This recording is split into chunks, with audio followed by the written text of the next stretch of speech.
வணக்கம், இது ரத்னம் கிச்சன். நான் உங்கள் கரண். இன்றைக்கு ஒரு அருமையான பான் கேக் செய்ய போகிறேன். எப்படி செய்யலான்னு வாங்க பார்ப்போம். அதுக்கு தேவையானது 400 கிராம் மா, 150 கிராம் சீனி, பேக்கிங் பவுடர் 10 கிராம், தேவையான அளவு உப்பு, ஒரு முட்டை, 200 மில்லி பால்.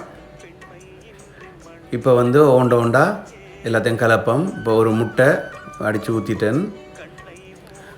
இப்போ கொஞ்சம் உப்பு, அந்த டேஸ்ட்டுக்காக கொஞ்சம் உப்பு.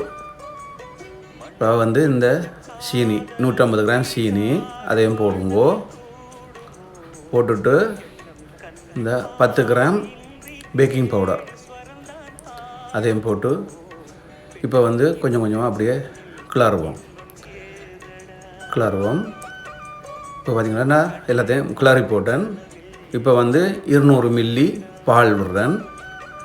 பால் விட்டு அதையும் வடிவாக கலக்குங்கோ. கலக்கி போட்டு மறுபடி 200 மில்லி தண்ணி விடுங்கோ. தண்ணி விட்டுட்டு ரெண்டையும் சேர்த்து வடிவாக கலக்குங்கோ. இப்போ பாருங்கோ, இந்த வடிவாக கலக்கி எடுத்துட்டேன். இப்போ நான் கொஞ்சம் என்னென்னா ஏலக்காய் பவுடருக்கு போடுறேன். அரை கரண்டி ஏலக்காய் பவுடர் போட்டிருக்கிறேன். அதோடு பெரிய கரண்டியால் ஒரு கரண்டி எண்ணெய், அதாவது நான் சூரியகாந்தி எண்ணெய் விட்டுருக்குறேன். நல்லெண்ணெய் விட்டாலும் நல்லா இருக்கும்.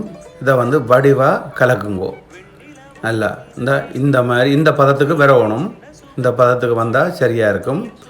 வடிவாக கலக்கி போட்டு இப்போ ஒரு 10 நிமிஷம் மூடி வைங்கோ. மூடி வச்சாச்சா? இப்போ 10 நிமிஷம் ஆச்சு. அப்போ ஒரு குண்டால கரண்டி எடுங்கோ. எடுத்து வடிவாக இன்னொருக்கா கலக்குங்கோ. கலக்கி போட்டு சட்டியில் நான் கொஞ்சம் நல்லெண்ணெய் விட்டுருக்கேன். எனக்கு இந்த சட்டி ஒட்டாது. அப்போ இப்போ கொஞ்சம் கொஞ்சமாக ஊற்றி எடுப்போம். இப்போ பார்த்திங்கன்னா இந்த இதால் நான் ஒரு கரண்டி எடுத்து விட்றேன். பார்த்திங்கன்னா சரியா இப்படியே மெதுவாக அடுப்பை ஆக அந்த கூட்டி வைக்காதீங்க. அடுப்பை கொஞ்சம் குறைச்சி வைங்கோ. அப்போ தான் இந்த பதத்துக்கு வரும். இப்போ ஒவ்வொண்டா எல்லாத்தையும் சுட்டு எடுப்போம். இது பார்த்திங்கன்னா சொன்னால் இங்கே பாருங்க, இது அந்த இந்த பதம் பாருங்கள், அந்த புளிச்ச மாதிரி வருது இல்லை?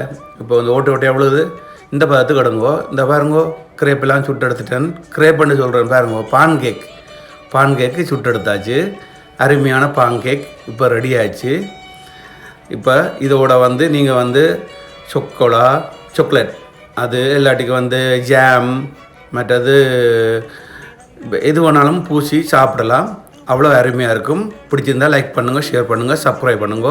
நன்றி, வணக்கம்.